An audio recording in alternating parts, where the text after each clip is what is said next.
Get ready for the next battle, ladies, gentlemen, Zaydas, whoever's in between. My name is SPF Dark. We're coming at you live here at the CCA to bring you another Season 6 Division 6 match. Now, before I get too ahead of myself, though, there is someone joining me here tonight. Hello, everybody. I am Riffy here joining SPF Dark tonight for a Season 6 Division 6 match. I believe this is the fourth week. I'm not entirely sure if this is a reschedule or not, but we are going to be diving into a match between High Tide from the University of Alabama and Bentley Sea Strikers from Bentley University. Yeah, I believe you are right about it being a week 4 match. I believe our voices in our head confirmed that it was earlier, so I'm eager to see this match played out nonetheless. I'm very excited to see exactly how these two teams will be kicking it off with our first map mode here in just a moment, as both these two teams are still getting ready, finalizing their stuff. Tower Control, Hagglefish Market. The Hagglefish Market is a very beloved map, by the way, but Tower Control, not the more often less seen map, most specifically here. Yeah, certainly. This is a map that's very defined by that choke point when you get to the switchback, as I like to call it. Mm-hmm. That sort of it's hard to describe. It's the two slopes basically. Mm-hmm. Once you get to that area, a lot of the fighting condenses because there's not a lot to work with. So you got to be very focused on your special output, how you're using that, as well as just being aware of the enemy's special output as well, just making sure that everything that's flying at you in this choke point isn't going to destroy you or your team. Yeah, it could be a very hard thing to get past through after that second checkpoint here. Having a good control on those ramps and making sure that things don't necessarily spiral too out of control is going to be keys here from both sides, because once you get past that second checkpoint and heading toward that final checkpoint, that snowball could really turn into an avalanche for your opponents there. So it's a very hard thing to try and recover from if it gets to that point. But hopefully these teams are able to play it out properly to not let it get to that point here, as well as a little bit pre-game information from both sides, at least on the High Tide side of this match. They're feeling pretty confident about this set here, and everyone allegedly met through this a Smash Brothers club. A bit of a hand-to-hand there with we have here in this community. But before I get any more deeper into that, we are kicking off this first game here in this first set. I'm eager to see exactly what these weapons are going to be bringing out here today. I love the combination between, I'm not sure if that's a High Tide comp, yeah, that is on High Tide. They're going to be running the Rapid Pro Deco alongside the heavy-headed Splatling. That's a lot of long-range pressure, but it's a combination that works really well because one weapon is quite prone to getting rushed down while the other isn't. As we're going to see this Decavitator immediately poke around mid and then go for a flank, looking for a pick. Gonna find one with the melee, but two members on the side of High Tide are down. Yeah, 2 for 2 trade. There's a good opener there from both sides. Not necessarily leading one way or the other. It could be a good advantage here held by Bentley Sea Strikers, but no, High Tide does get this first push going, and the tower is rolling to that first checkpoint. Bentley Sea Strikers are slowly getting pushed back bit by bit. High Tide doing an extraordinarily well job of just keeping them under control. A 1-for-1 trade here, and Tactical online for the Sea Strikers means that they're able to get this first checkpoint without adding too much issue and still stay on the aggression here. Absolutely, as it's currently one down on the side of Bentley Sea Strikers.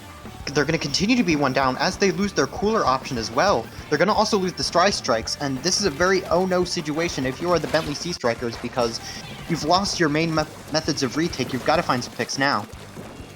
Yeah, this was the part we were talking about earlier before this game started. This area here is very crucial to try and fight for and try and defend on, as once that tower gets past that second checkpoint, which it already has broken the second checkpoint at the very least, things can very much spiral out of control, and High Tide is doing a very good job here of keeping a good stable hold on this tower, make sure it doesn't properly reset, and with Tactical online on for them once again. High Tide does not want to let this momentum go. Bentley Sea Strikers 2 down, unfortunately for them. High Tide knows exactly when to swing and when to strike it. They're not letting go, but if one does unfortunately go down, make that 2 does unfortunately go down to the Inkzuka.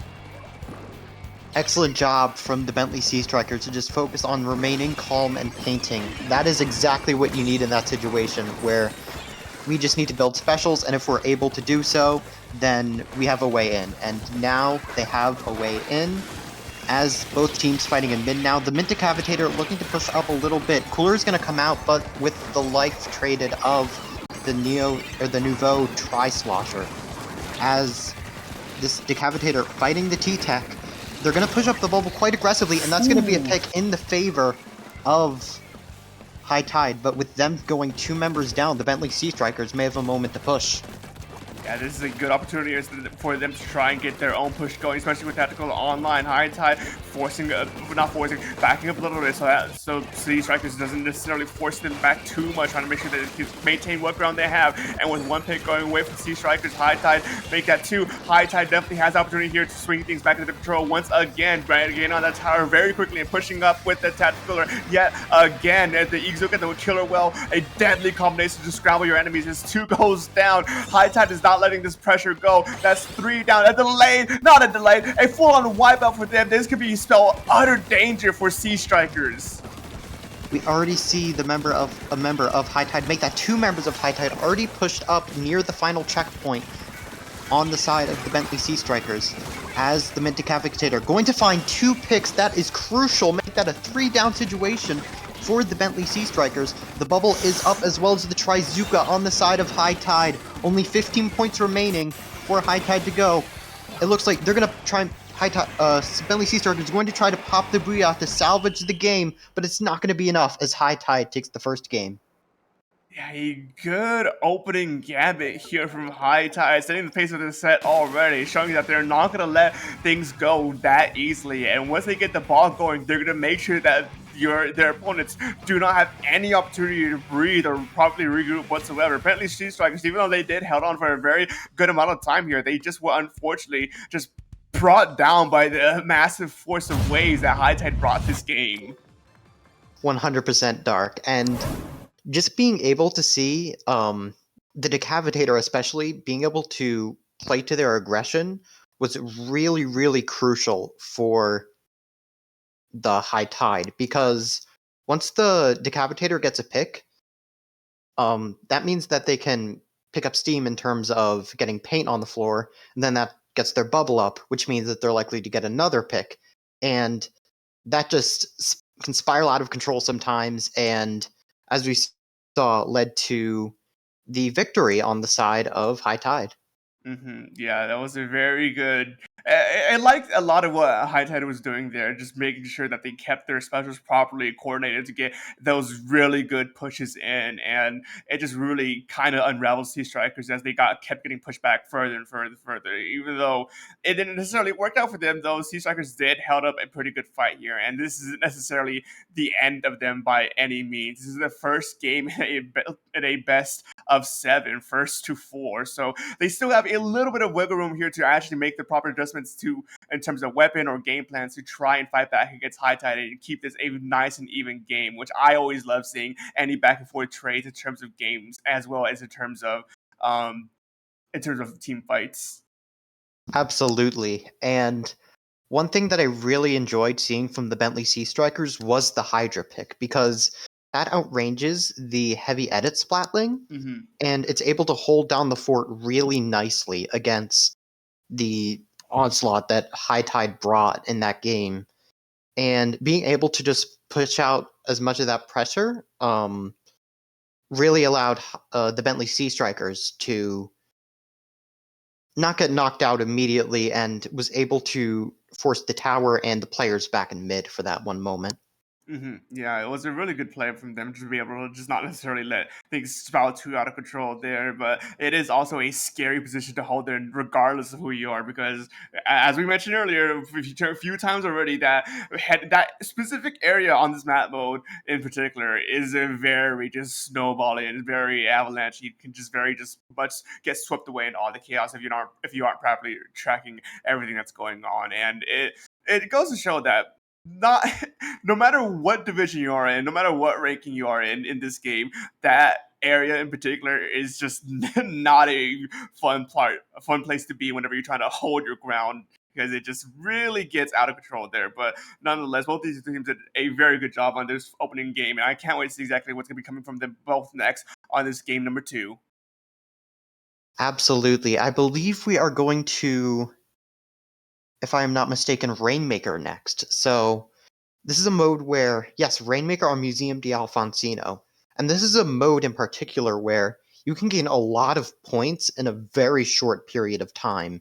In a way, it's slightly similar to Tower Control in that way, in where one team is able to get a big leap in terms of lead on the other team.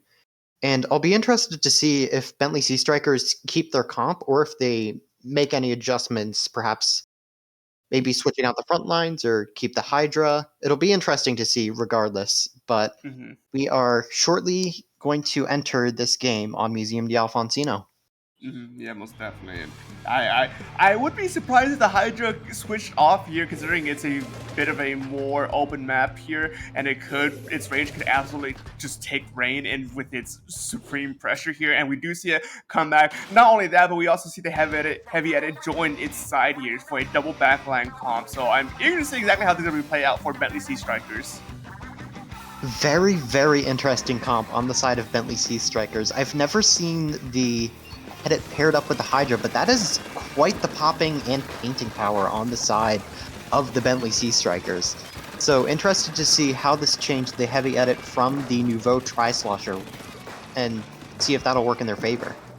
And already High Tide did lose one player in this opening play from the Sea Strikers, but not much has happened ever since then. We do see the specials being used here, to try and create some more space, try to get in another pick or two, but Bentley Sea Strikers do unfortunately lose one, and High Tide with the vac, with the Ink Strike, are able to take a good hold on mid here and potentially look for a push here as two goes down for Sea Strikers, make that three. That's going to be practically a delayed wipe as the Hydra is forced to back up with Bubbler right there to try and cover their area. They're going to be able to take this first checkpoint without any issue. What a streak that Decapitator, I believe their name is Java, on the side of the Bentley Sea, on the side of High Tide. They're going to end up jumping back onto Plat. They're going to be coolered up, which is going to be really essential for High Tide because that means they can play a lot riskier, potentially get even more picks. As the Rainmaker will reset, but High Tide still has control of the enemy Plat. Ooh, and a nice swing around the corner and get a pick there. Even though High Tide does unfortunately ended up trading this out there, they still make a good control over here on Bentley Sea Strikers side of this map and make sure that they stall them out for as long as they can. For they do have a pretty sizable lead here already, 58 points remaining. It's a good chunk to have under your belt as you stall it out. And two players down for Bentley Sea Strikers gives High Tide the tempo control to play however aggressive or defensive they would like, but they're going to pick up the Rainmaker again to hopefully try and gain just a few extra points to maybe extend their lead even further. But the Ink Strikes coming in here from Sea Strikers does slow them down a little bit as this Rainmaker is just playing a very dangerous game around the spinner here. Rainmaker is still pushing up. They're going to have the ability to zone the enemies out with the vac shot. As they're just going to continue pushing, and the front lines of High Tide just enable that Rainmaker to just coast away at the last second there, or not necessarily the last second, but what a play from High Tide to make this a very threatening 2-0 situation. Yeah, they absolutely saw the opportunity for that play there and just took it when they had it. High Tide, 3 down from there from Bentley Sea Strikers means that there was just a unfortunate timing there as High Tide was able to pick up that Rainmaker and just make a mad dash for it and not only get a huge load of points for them, but take it all the way down to 0 and that one single push. That was very impressive. I'm genuinely impressed from seeing that there. 100%. I loved seeing the vacuum on the side of High Tide just because not only do you get that blocking ability, but in such a linear space like a Rainmaker map, you get so much value in terms of just the final shot that Ink Vacuum has. And High Tide demonstrated that in a wonderful way, in my opinion. Yeah, most definitely. That Ingvac, I genuinely do think that Ingvac was key there to make that play even happen in the first place. From being able to cover the Rainmaker as Sea Strikers were starting to push in on it and get cause some pressure to the Rainmaker there. A good ink vacuum there allowed the Rainmaker to go up, run up, create the space it needs to actually extend a little bit of the lead before using that big shot to create a huge opening for that final play to happen there. And it was a very good coordination there. But some Bentley Sea Strikers have their backs against a little bit of a wall at the very least. 2-0, both games being knockouts. It's not the position you wanted to be in right now as we head into game number 3. But I am eager to see exactly how they're going to be trying to think about their next game here, what's going to be happening on the next map mode here, and if they want to make any major changes. 100%, as we're going to do Clam Blitz on Mako Mart.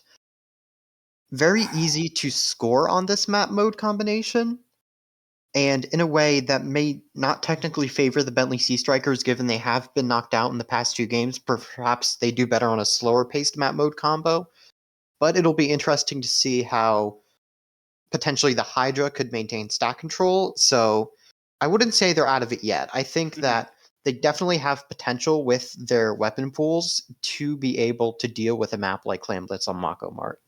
And yeah. Yeah, I 100% agree. The Hydra here could absolutely dominate a good amount of range if it gets set up properly.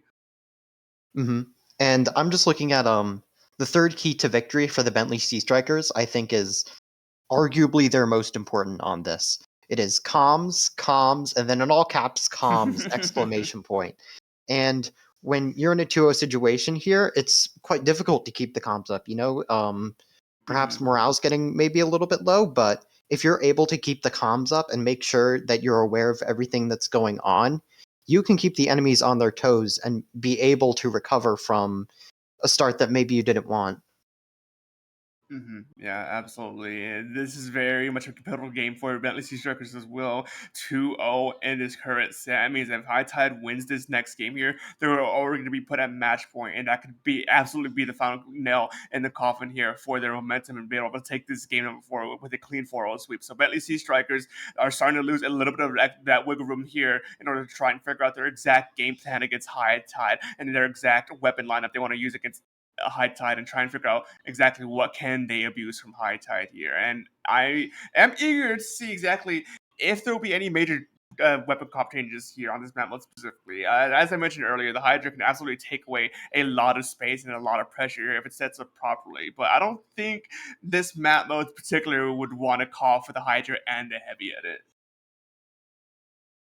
Yeah, I definitely think potentially investing in a lot of bomb options, like a lot of strong bomb options on this map is a very strong play because getting access to those stacks and being able to control it with those tools is it's a very, very important part of this map, in my opinion. Because if you don't have enough resources to pressure the opponent's stack, sure, there's a lot of routes that you can take, but being able to have the resources just gives you such an advantage in terms of, okay, when can we start our push? When can we look for picks? When can we do all that? Yeah, I think bombs definitely are going to be a key here. I, for one, really like this map specifically as well because of the terrain, because of the ledges, and because of the cover. If you play blasters, buckets, rollers, brushes, any of those weapon types here, you really like it and you're very comfortable with it, just being able to be a little bit of a rat with the terrain here. But here we go, game number 3. I'm eager to see exactly any new weapons, and already an S-Blast coming out, my beloved weapon, as we head out for this next game.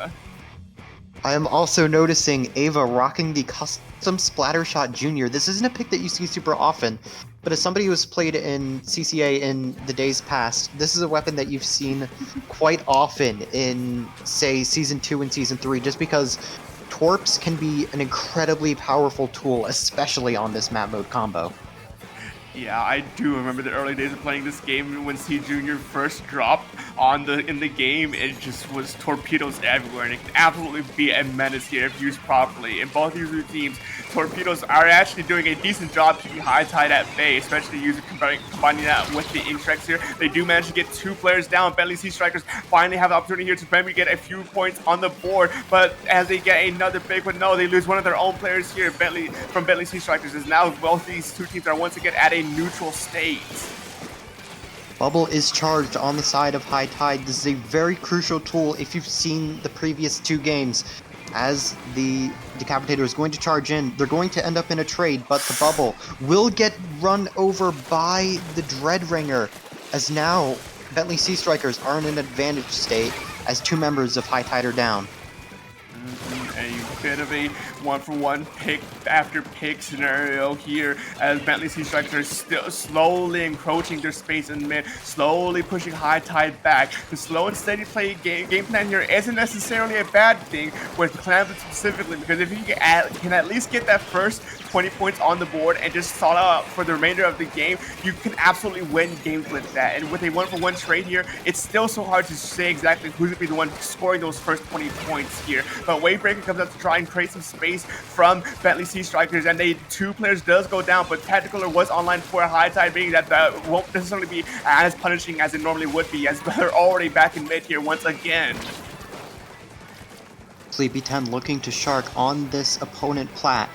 They don't have the bubble up quite yet, but they're still forcing out the enemy Decapitator. It's going to be in favor of Bentley Sea Strikers, as the Reef Slider and the Triple Ink Strikes are going to be popped in tandem. Only 3 members on the side, and here comes the bubble from the Bentley Sea Strikers. They're going to make the first score of the game. First score of the game, 2 minutes and 30 seconds in here. Bentley Sea Strikers taking it to 80 points remaining. It may not be a lot, but if the game continues to be the same way it has been in the first half, it could genuinely be the only points we see here, and it could mean that Bentley Sea Strikers will inevitably win this slow and steady game. But Booyah Bomb does come out for High Tide to try and make an enforced play here. Doesn't find anybody, but creates some space for them to actually move on and approach and retake mid once again. But a 1-for-1 trade here from both teams means that it's still going to be a little bit of a stalemate, as High Tide does use the bubbler to try and get this power climb going, throwing the clams that they need to make it, but no, that bubbler did get popped immediately, and with the tri-strikes coming here at mid, Bentley Sea Strikers pushes High Tide back. Bentley Sea Strikers are currently in a bit of an advantage state. We're currently in a bit of an advantage state, but now High Tide has a couple of specials on the board, but the Trizuka gets cancelled because of Sleepy 10's Decapitator, as the members of... Ooh, and an excellent direct on the side of High Tide's S-Blast, as now Bentley Sea Strikers currently were 3 down for a bit of a moment, but one of the members of High Tide loses out a duel, I suppose, as we see Apollo getting picked off by the Tentactech on the side of the Bentley Sea Strikers. It's currently 3-3, as we're just in quite a stalemate position now, SBF Dark. Yeah, this really is a Clampett tried and true special. A bit of a stall offense for a majority of this game, but because but they're 3 down. Because Bentley Strikers didn't get their first few points on the board, no matter what the outcome is, even if it's a 1-for-1 trade for the remainder of this game, they're still going to be coming out on top. But no, they get a few more points on the enemy team, and they extend their lead even further. Meaning High Tide needs to work a little bit extra if they want to try and take this game in overtime. But with a few players down from Bentley Sea Strikers, High Tide's going to quickly retake mid and try and get as many clams as it can in order to ensure that they have a power clam ready for overtime. The bubble is already popped on the side of High Tide after the push of the Bentley Sea Strikers died.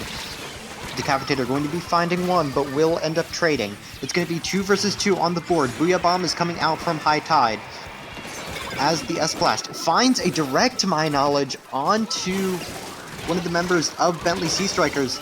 The barrier will be broken on the side of High Tide. Will this jump be able to seal the game for High Tide? Yes, it will!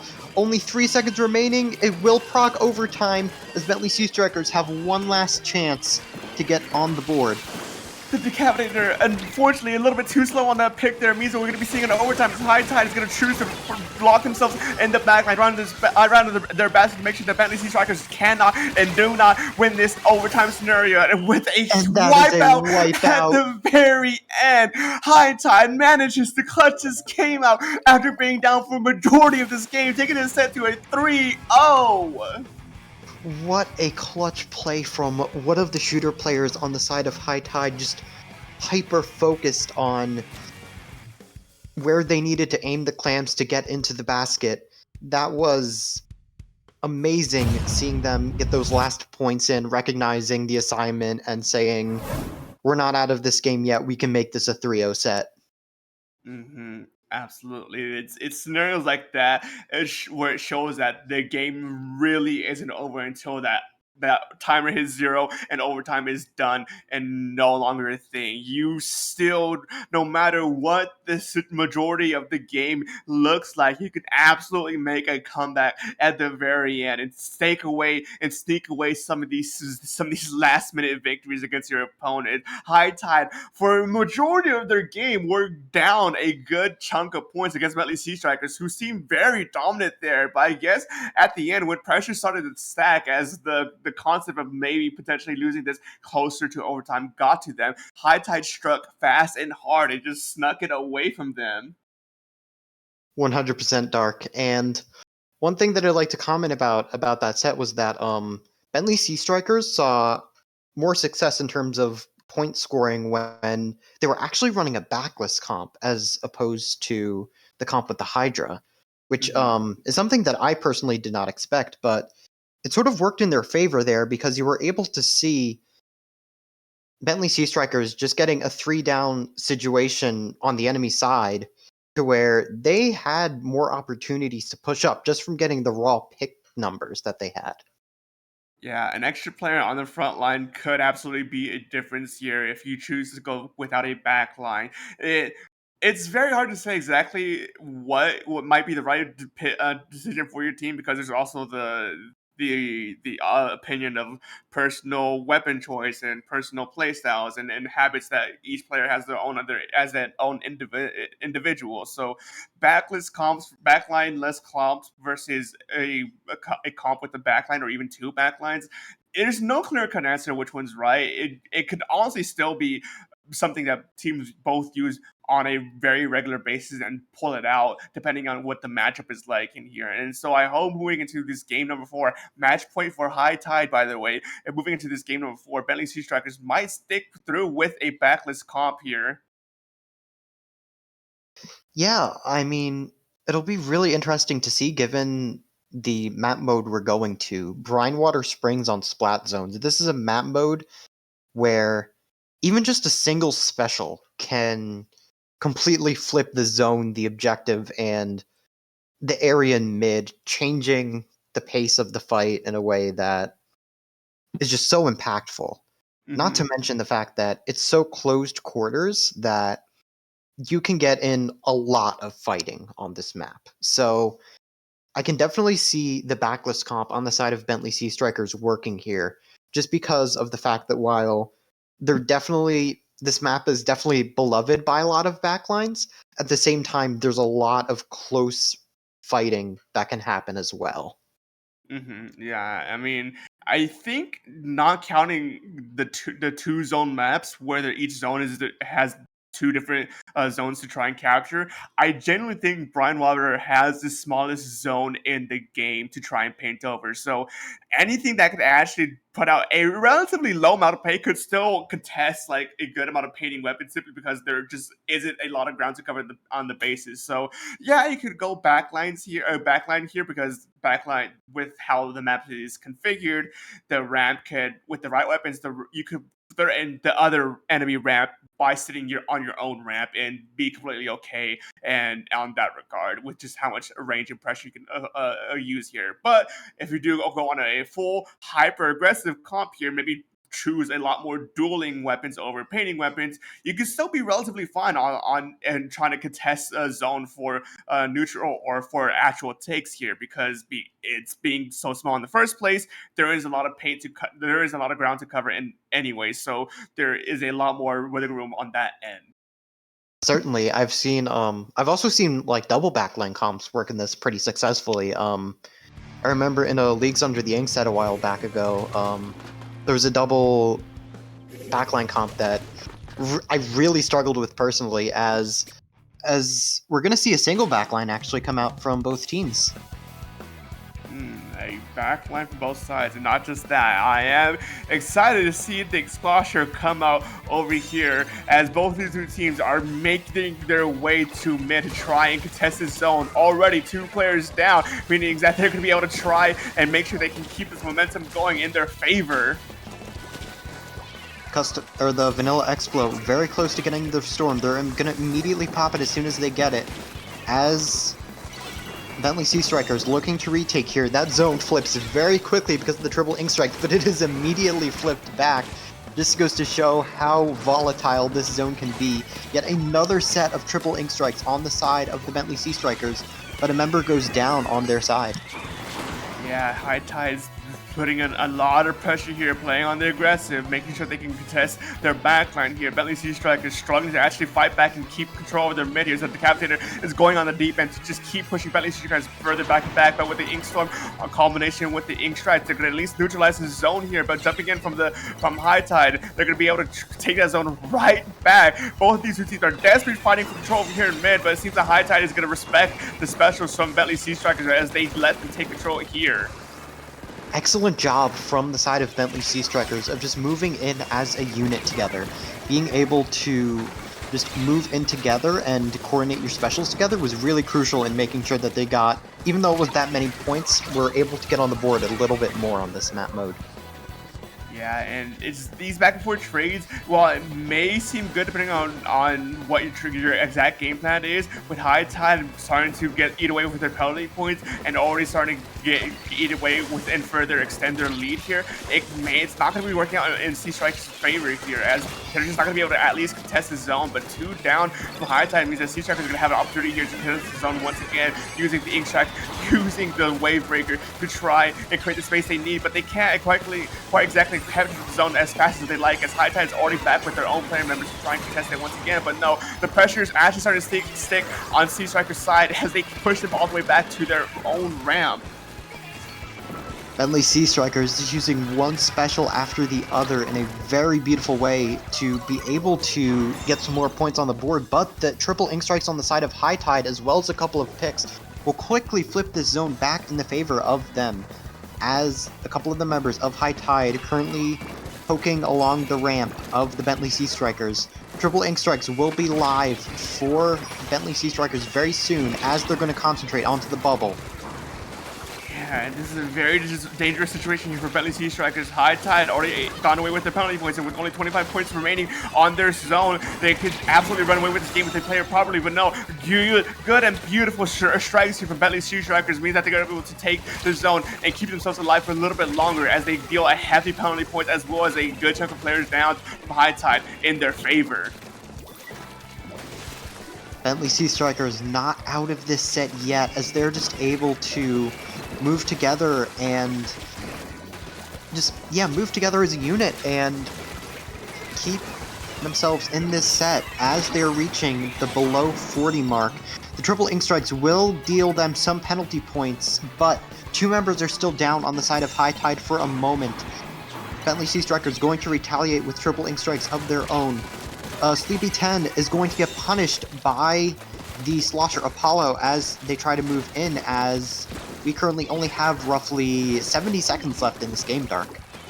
Yeah, things are starting to get really heat up here. High Tide desperately wanting to try to close this game out, but Bentley Sea Strikers actually managed to close the gap a little bit and starting to figure out a little bit of their own game plan. But 2 down from Bentley Sea Strikers means that they're gonna have to wait just a little bit longer before they can get a push going. But maybe a little bit too long, as their penalty points are as good as gone. 10 ticks remaining on their zone means that Bentley Sea Strikers has to act now if they want to try and get to the zone and stay alive for the game for a little bit longer. But 2 down from Sea Strikers means that High Tide is gonna be able to take control of the zone once again. And with that, ladies and gentlemen, and anyone else in between, High Tide managed to take this game with a clean 4-0. What a bubble on the side of High Tide. That was able to just cancel the potential for Bentley Sea Strikers to paint so much, and was really one of those deciding factors, alongside the amount of picks that High Tide got in those last few moments, that really decided that match. Yeah, a lot of this map mode specifically really came down to special usage from both teams. High Tide and Bentley Sea Strikes were doing a very good job there for the middle half of that game, where they were just trading strikes back and forth, constantly swapping the zone control back and forth between the two. So there wasn't too much of a momentum shift. But once High Tide, once they got their ball going, things really started to unravel for Bentley Sea Strikers. And unfortunately, things kind of slipped away from them at the very end. And with beautiful special usage right there, High Tide was able to just nothing but secure this game. And as we're here chatting, I've been told by the voices in my head that there won't be a playoff seven. So unfortunately for us, folks, that will be the last game we'll be seeing tonight. It was certainly a set to behold, I will tell you. Even though the set was 4-0, we saw some excellent moments from both of those teams. I loved seeing the way Bentley Sea Strikers all. I could almost hear them communicating in a way where they were like, okay, we need to push up, everyone, let's go. And they understood the ability to just push up together as a unit in that last game and coordinate their specials one after the other. Yeah, both these teams did extraordinarily well today. But I mean, High Tide taking this set 4-0 against Bentley Sea Strikers. You guys are already going to be off on a better start here as we head towards the later half of the groups of stage of this season. But Bentley Sea Strikers aren't necessarily out of it just yet. They still have a few more games to play before their fate is undoubtedly secured one way or another. So I do hope that Bentley Sea Strikers still gives it their all for the remainder of the season. And High Tide, I do expect to see you guys at least make it to the bracket stage with your showing here tonight. But with that being said and done, folks, I believe that's it to wrap us up here tonight. So, Riff, anything else you want to say or add before we start closing things up? That's all I got. Do you have anything else to say, Dark? Well, other than just letting people know where to find me and such, you can find me at SPF_dark at most social media websites. I repost random nonsense from time to time. But other than that, you'll most undoubtedly hear my voice time and time again throughout the various organizations here we have in this community: Dapple Productions, CCA, IPL, Splatoon Tourney. I'm everywhere and anywhere, so you'll probably hear me again and again and again. And you can find me over on Twitter at Riffy_SPL, or you can find me on the newly formed Blue Sky at riffy-microtones.bsky.social.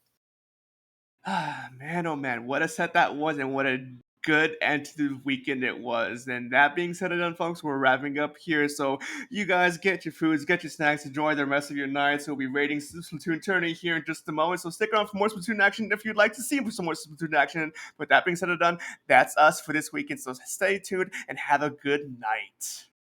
Have a good night, folks.